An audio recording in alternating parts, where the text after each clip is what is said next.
Welcome to I Wish I Knew, a DisruptED TV podcast where insightful and reflective educators talk about a situation where they found themselves saying, boy, I wish I knew that. Today we're talking with Don Wettrick, a teacher from Indiana.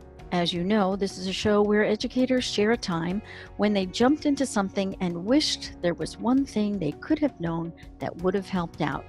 Don, what story do you want to share with us today? I want to share when I first heard Daniel Pink's TED Talk on what motivated people. Wow, okay. Yeah. And how did that impact you?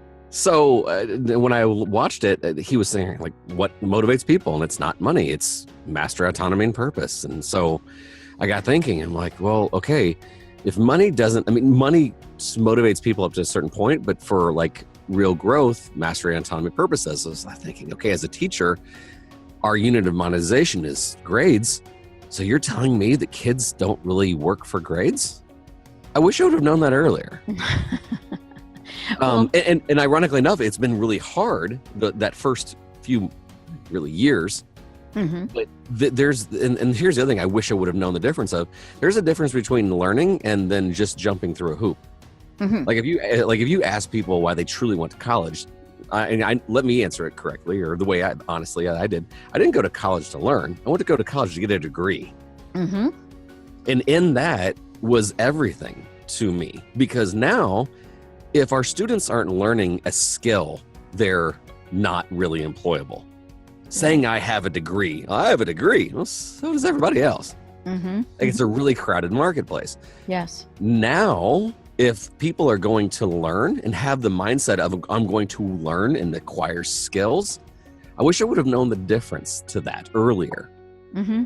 Because I've always considered myself a decent teacher, but now I consider myself a much better teacher because I'm making sure my students have that mindset and they know the difference of memorizing things short term for a grade versus learning. What grade do you teach, Don? I teach sophomores, juniors, and seniors in a class called Innovation and Open Source Learning. Excellent. And I'm sure that must be really interesting. You have no idea. It's awesome. I think it must be. And I think that that's probably a really good environment to focus on learning rather than regurgitation. Would you agree? Yeah, absolutely. Regurgitation doesn't help you when you're trying to solve a problem. No, regurgitation actually doesn't address any problem. The only real problem is, are you going to answer this correctly in a fast way? There's no nuance. There's no growth. There's just like, the answer is either 5 or it's not. So when you learn, you learn a bunch of different other things and how to adapt and what happens if it doesn't work and all these other things. And I again, tying back to our theme, I wish I would have known that earlier. And it sounds obvious, like all these things are they should be obvious, but we've gotten further and further away from that. With the high stakes testing thing, it hasn't, we kind of gotten away from school as a place where you go to learn things, not necessarily just comply. Right, not just comply. So let me ask you a question. Can you give me an example specifically when you saw this in action in your classroom? I could give you literally from now until the next 28 hours. I think one of my, I shouldn't say favorites, there's been so many, but most of my best breakthroughs are on when the student didn't work out and they're like, oh, but this will work. Ironically enough, I was running a little bit late for the podcast because I was at a co-working space beta testing this new game that 2 of my students have actually won a contest for, and they're still trying to perfect it. And it's been wonderful to watch them, because when they ask people to play it, people are a little coy and telling them, like, well, this part of the game doesn't make sense, or I don't really like this. And they're going, oh, no, tear it apart. Like, be brutal. Say that if you don't like this part, tell me it's just the worst thing ever. And watching that has been amazing because, under a school setting, you want to turn it in and get an A.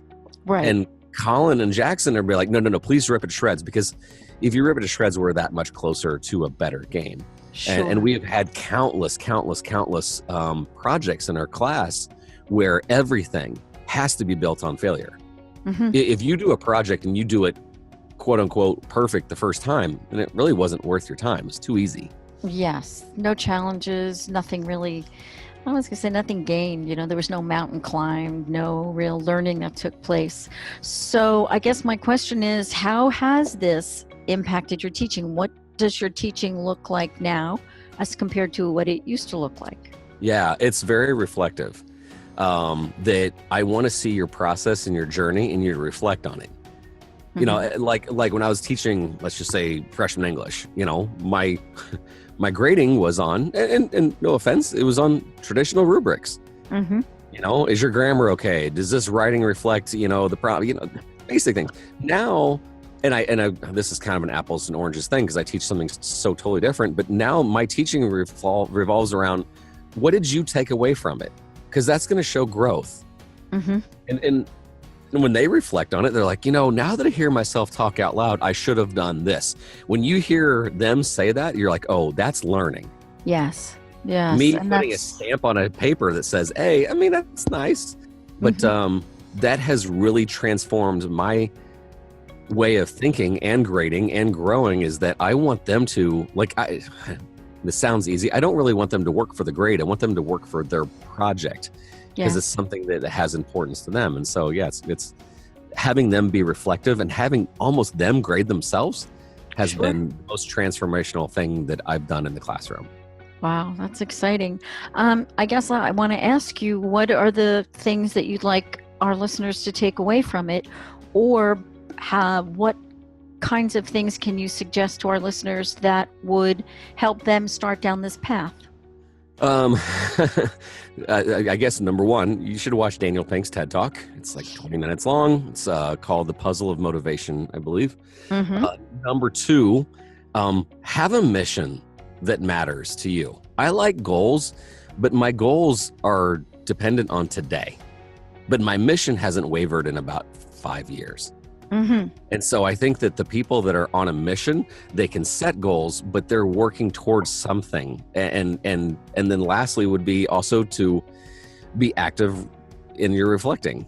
I am a lifelong learner. I love listening to, ironically enough, podcasts. I like reading books.